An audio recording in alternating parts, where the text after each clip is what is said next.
Frères et sœurs bien-aimés, bonjour. Nous célébrons le 5e dimanche de Pâques et l'évangile que nous allons entendre est celui de Jean chapitre 13. Et nous allons commenter un verset qui nous a touchés particulièrement. Et ce verset est celui-ci. Ce qui montrera à tous les hommes que vous êtes mes disciples, c'est l'amour que vous aurez les uns envers les autres. D'abord, il faut rappeler que dans la première partie de ce chapitre, Jésus lave les pieds de ses disciples. Et cela comme signe d'amour, de service et de l'humilité.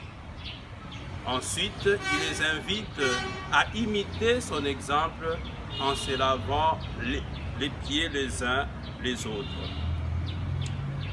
Pour dire que pour Jésus, l'amour doit être le signe distinctif des chrétiens, la marque qui les caractérise, de sorte que, à la question de savoir comment reconnaître que vous êtes les disciples du Christ, la réponse est simple, c'est grâce à l'amour que nous aurons les uns envers les autres.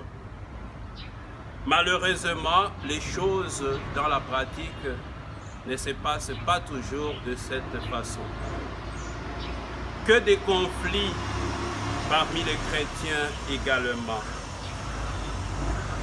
Dans nos relations, comme chez les gens du monde, nous trouvons parfois les mêmes défauts qui nous caractérisent. La jalousie, la haine, l'égoïsme, la médisance, la méchanceté gratuite. Oui, nous sommes des chrétiens, nous prêchons l'amour, mais notre amour est vraiment fragile. Nous retrouvons des frères et des sœurs chrétiens qui s'entendaient très bien, le courant passait entre eux, mais du coup, ils ne se parlent plus. Nous trouvons des couples chrétiens, des couples heureux, qui vivaient dans l'harmonie. Du coup, ils se séparent et ils sont même prêts à se traîner devant les tribunaux. Nous trouvons des amis qui se fréquentaient.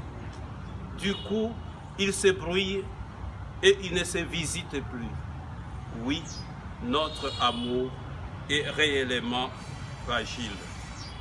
Frères et sœurs bien-aimés, retenons que ce qui est prioritaire dans notre vie comme chrétiens, ce ne sont pas d'abord les lois de l'Église, ce ne sont pas d'abord les dîmes, ce ne sont pas d'abord les aumônes, ce ne sont pas d'abord les jeûnes que nous faisons ou des prières que nous récitons à longueur de journée.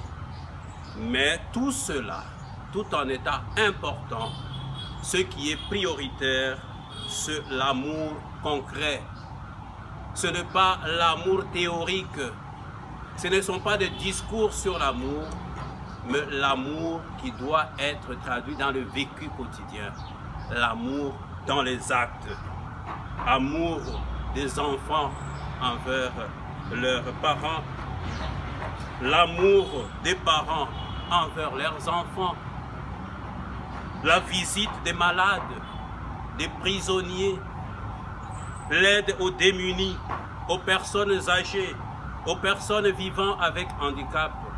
Voilà ce qui caractérise l'amour que Jésus nous recommande. Nous pensons parfois que pour manifester l'amour envers le prochain, nous devons poser des actes, des gestes extraordinaires. Mais non, le simple verre d'eau que nous offrons à un voisin, à celui qui a soif, c'est déjà assez devant Dieu pour que nous puissions gagner même le ciel. Saint Paul nous dit, nous pouvons avoir la grande foi jusqu'à provoquer des miracles, jusqu'à déplacer les montagnes, mais quand nous n'avons pas l'amour, tout cela c'est rien. Soyons donc non pas de grands prédicateurs de l'amour, des théoriciens de l'amour, mais des gens qui traduisent cet amour dans les actes et dans leur vécu quotidien. Je termine en rappelant cette phrase chère à Saint François, à Saint Jean de la Croix. Au soir de notre vie, nous serons jugés sur l'amour. Au soir de notre vie, nous serons jugés sur l'amour.